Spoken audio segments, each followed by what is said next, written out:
नमस्कार, स्वागत है आपका इंडिया न्यूज में। मैं हूं आपके साथ अर्चना गुप्ता। अभी हाल ही में बिहार सत्ता परिवर्तन हुआ। आपको बता दें कि बीजेपी सत्ता से बाहर हो गई और आरजेडी और जेडीयू की गठबंधन की सरकार बिहार में बनी। अब क्योंकि सरकार बन गई तो बहुमत हासिल करना था। 24 अगस्त को एक और जहां पर नई सरकार सदन में जाकर अपना बहुमत यानी कि विश्वास मत प्राप्त करने वाली थी, तो वहीं दूसरी तरफ ईडी और सीबीआई के छापे राज्य के 25 ठिकानों पे पड़े, जिसमें कई पुराने घोटाले भी सामने आए। आपको बता दें कि जब विश्वास यानी कि जब सदन में विश्वास मत हासिल करना था, उसको लेकर पहले से ही लालू प्रसाद कुमार काफी निश्चिंत नजर आ रहे थे, क्योंकि नीतीश कुमार बार बार इस बात का दावा कर रहे थे कि उनके पास पूर्ण बहुमत है, उनके पास 164 विधायकों का समर्थन है, इसीलिए वो काफी निश्चिंत नजर आ रहे थे।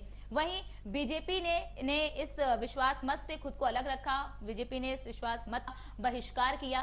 तो वहीं सीबीआई ने बिहार में हुए घोटाले का खिताब खोलना शुरू कर दिया और किताब खोलते ही बिहार के 25 ठिकानों पर छापेमारी की गई, जिसमें आपको बता दें कि आरजेडी के 4 विधायकों पर भी शिकंजा कसा गया।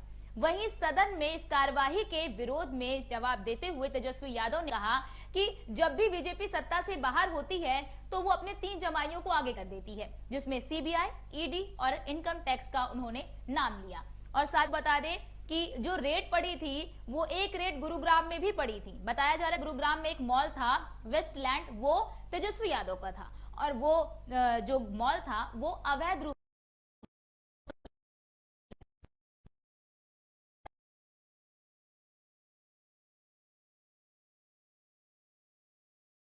बता रही है जो उनका है ही नहीं।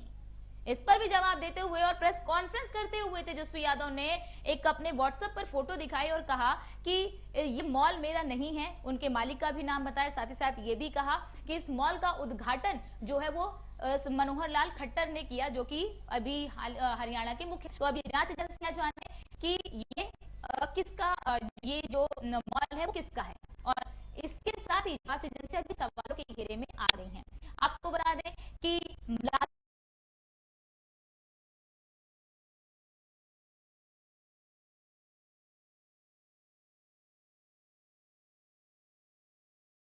लालू प्रसाद यादव ने जो घोटाले किए थे उसके बारे में है।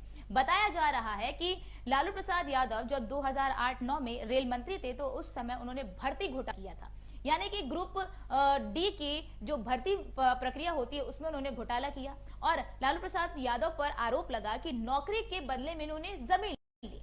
अब आपको बताते हैं कि पूरा घोटाला क्या था। घोटाला ये बताया जा रहा है एजेंसियों की तरफ से कि रेल मंत्री रहते हुए उन्होंने ग्रुप डी की नौकरी निकाली, यानी कि निकाले आवेदन निकालने के बाद की जो प्रक्रिया होती है, परीक्षा कराने तक की कई सारी प्रक्रियाएं होती हैं, उन प्रक्रियाओं को फॉलो नहीं किया गया, यानी कि आवेदन निकाला गया और आवेदन निकालने के 3 दिन बाद ही परीक्षाएं करा दी गई, बिना किसी विज्ञप्ति के परीक्षाएं करा दी गई, जिसके बाद उन जिनको इन्होंने नौकरी उनसे इन्होंने जमीन ली। तो इस घोटाले को बड़े स्तर पर देखा जा रहा है कि ये घोटाला बड़े स्तर पर किया गया है और इसमें लालू यादव, राबड़ी देवी और मीसा जो कि लालू प्रसाद यादव की बेटी हैं सहित 12 लोगों को दोषी ठहराया गया है।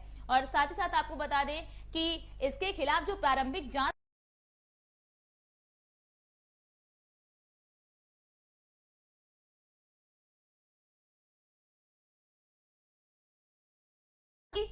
एजेंसियां 13 साल बाद इस घोटाले की जांच कर रही हैं। जब तक बीजेपी की सरकार थी तब तक घोटाले की बात याद क्यों नहीं आई और तब तक जांच क्यों नहीं किया गया, इसको लेकर भी कई सारे सवाल उठ रहे हैं और इसी को लेकर विवाद भी चल रहा है। और इसी को लेकर ही पूरे दिन जो राजनीतिक गलियारा रहा और बार पलट बार का जो दौर रहा वो भी चालू रहा।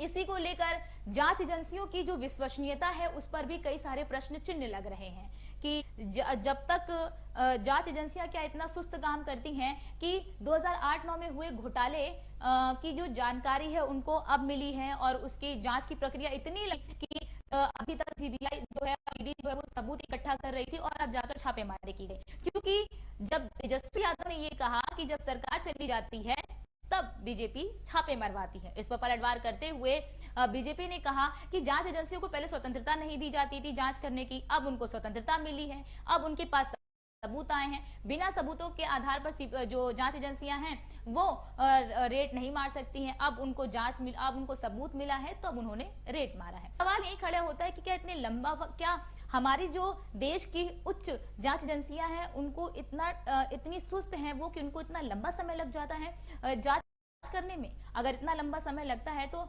इस तरह के कई घोटाले होंगे जो दब गए होंगे। वहीं इस पर जवाब देते हुए भी कहा गया कि लालू प्रसाद यादव पहली बार जब जेल गए हैं, इससे पहले भी कई घोटालों के विरोध कई घोटाले के आरोप में भी वो जेल जा चुके हैं, जिसमें एक सबसे बड़ा घोटाला चारा घोटाला है। आप सभी ने देखा होगा चारा घोटाला को लेकर लालू प्रसाद यादव काफी लंबे समय तक जेल में भी रहे। इस पर आप क्या कहते हैं और क्या? के लिए बस इतना ही, लेकिन देश और दुनिया की तमाम खबरों को देखने के लिए आप देखते रहिए इंडिया न्यूज।